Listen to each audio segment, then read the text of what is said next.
And as we look at the book of Revelation, we see, amidst a wide range of divergent ideas about what Revelation's really all about, it boils down to this one simple truth that we looked at last week.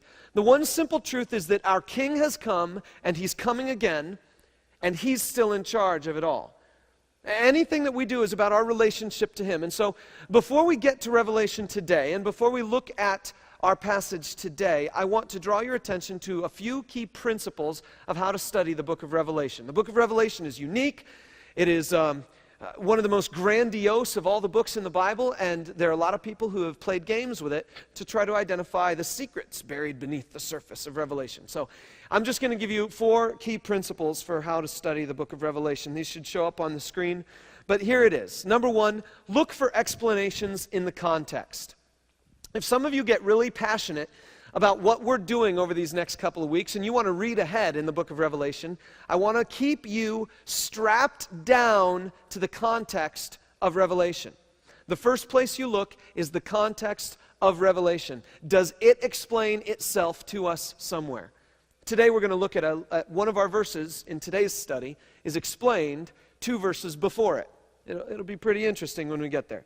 Number 2, consider how these words sounded to the original hearers. It's not what these words sound like to 21st century people.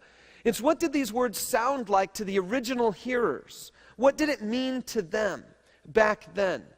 In fact, the people that would have been reading this book quite often were Jewish people, very familiar with the Old Testament. And so if we're not very familiar with the Old Testament, we might miss a few of the things that Revelation is trying to teach us. Number 3, avoid, and this is big, avoid speculative connections.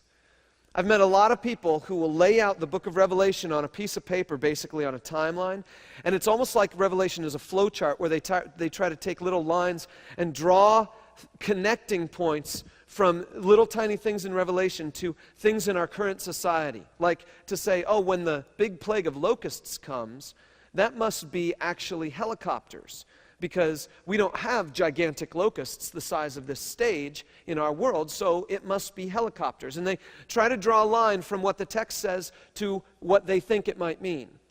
Avoid those. I'm not saying they're all wrong, but I'm saying none of them are 100% accurate.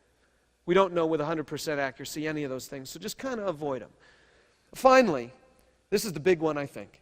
Keep the proper perspective. See, the bottom line is Revelation is not a book intended to give us all kinds of wild ideas and things to talk about when we're sitting around the campfire late at night singing Kumbaya. Revelation is a book intended to tell us one thing and one thing very clearly. Our King has come once, and He's coming again, and it's happening soon. That's it. Everything in the book of Revelation is intended to point us towards this fact. Jesus is coming again, and it's happening sooner than you think. So we got to get ready.